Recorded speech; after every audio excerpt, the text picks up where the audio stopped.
सनातन संस्था सैतानी प्रवृत्तीची आहे की नाही याचा छडा लावणं हे काम सरकारचं आहे।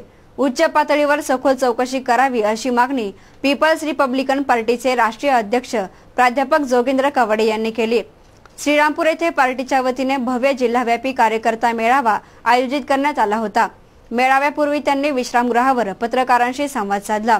पुरोगामी चळवळीचे नेते पानसरे, दाभोळकर, कलबुर्गे यांच्या हत्येमागे वारंवार सनातन संस्थेचा उल्लेख होतो। मग सरकारने याची पडताळणी करण्याची मागणी प्राध्यापक कवाडे यांनी केली। त्याचबरोबर अॅट्रॉसिटी कायद्यासह शेतकऱ्यांच्या कर्जमाफीसह शेतमजुरांनाही शासनाने मदत करण्याचं मत कवाडेंनी व्यक्त केलं। गोव्यामध्ये बॉम्बस्फोट झाला, मालेगावला बॉम्बस्फोट झाला, दाभोळकरांची हत्या झाली, कॉम्रेड पानसरेची हत्या झाली। या सर्व हत्येमध्ये सनातन या संस्थेचा वारंवार उल्लेख केला गेला। सनातन या संस्थेवर बंदी घालण्याची त्यावेळेसही शिफारस केली गेली असं सांगितलं जातं आणि वाचतो वर्तमानपत्रामध्ये। सनातन ही संस्था खरोखरच देशाच्या कल्याणाचं काम करते, समाजाच्या हिताचं काम करते, देशाची सभ्यता आणि सुसंस्कृतपणा कायम ठेवण्याचं काम करते। ती पानसरे, दाभोळकरांना संपवून सैतानी कृत्य करणारे काम करते।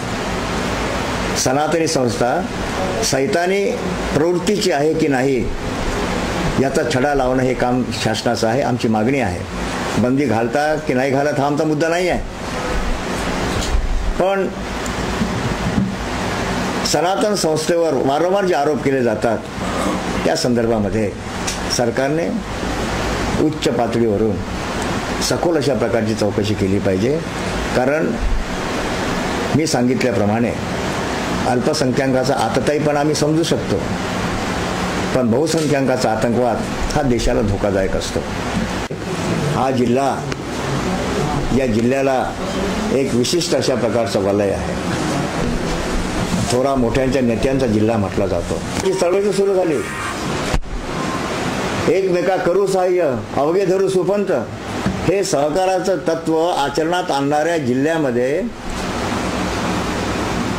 जातीच्या नावाखाली दलितांच्या कत्तली होणं, अत्याचार होणं हे कितपत शोभादायक आहे या जिल्ह्यासाठी। म्हणजे हा जो कलंक नगर जिल्हा लागलेला आहे, अत्याचाराचा कलंक जो लागलेला आहे, अत्याचारी जिल्हा म्हणून कलंक लागलेला आहे, हा धुवून काढण्याची जबाबदारी जिल्ह्यातील नेतृत्वावर आहे। मग तो कोणत्याही पक्षाचा नेता असेल,